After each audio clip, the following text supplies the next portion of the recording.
of Excel, like dynamic array. I didn't sort of set it up like by building it the old way and you go through all the pain. If you do decide to use dynamic arrays, then you have to go through like building lambdas, and it's quite like...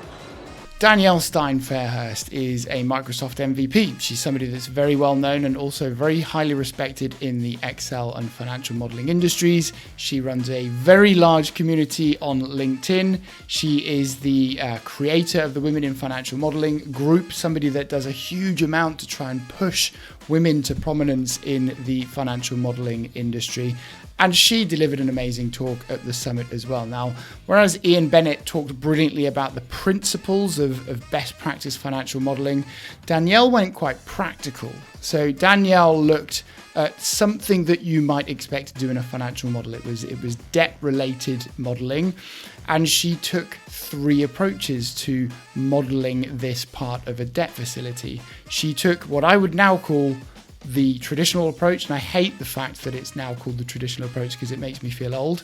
But by traditional, I just mean you're not using dynamic arrays, you're not using let, Lambda, any of the new features of Excel. She then did the same thing, but she did it using dynamic arrays, and then she did it again with Lambda, and in particular, something called a 5G Lambda. Now, that's a term coined by Craig Hatmaker. Craig is somebody that I know very well. He's part of the full stack community. And the idea here is that you have these pre-built and eventually pre-tested and certified Lambdas that you can basically import into your Excel workbook. So here's my interview with Danielle after her talk at the Global Excel Summit. Danielle Stein Fairhurst, hello again. Hello. Nice we meet again. Exactly, you're following me around the world as I go through. You're following me. Really nice to see you.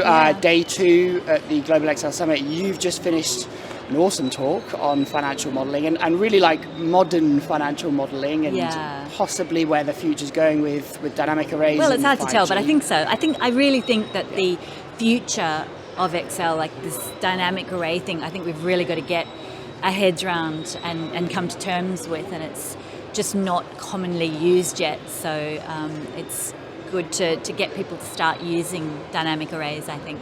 You just did such a nice job of showing on one screen, possibly the biggest screen we'll ever see. It was huge. That was a big screen. But you were showing, the traditional, what we call the traditional way, I guess now, the dynamic array, and even a Craig Hatmaker 5G Lambda, which I thought was going to really trigger some people. But actually, I think most people got it. There wasn't like the oohs and the ahs that I got the first time I showed it in the masterclass.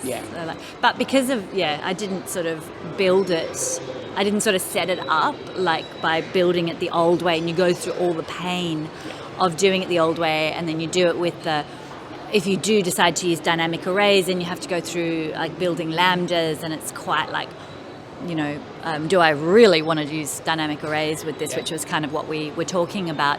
But then doing it with 5G is just much, much easier. Well, it's quick, but also you and Ian Bennett both touched on best practice so much, and that feels And I didn't know that he was going to talk about best practice.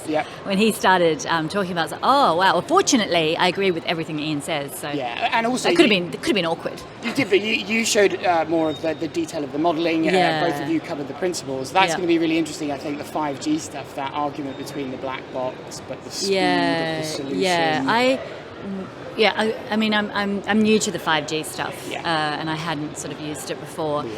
But I think it solves a problem, and then that's useful. Like I would only go, and someone asked a question about this at the end, about how complex you should make it, and I really think you should, make it as simple as possible, but as complex as necessary. So if you need to go that further complexity, do it.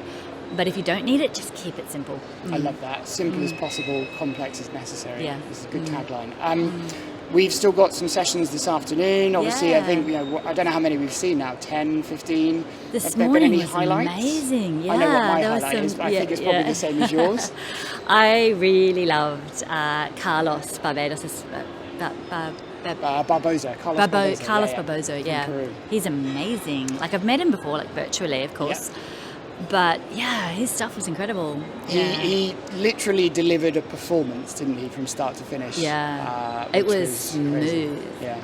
and it was swish. Yeah. But then he showed us the code behind it. And it was wow. terrifying. And then when he asked me a question, I thought, oh my gosh, he's going to ask me about all the code behind the 5G stuff. And I'm like, lovely guy based in Peru. I can yeah. imagine he's going to get a lot of interest in talks like that for the future.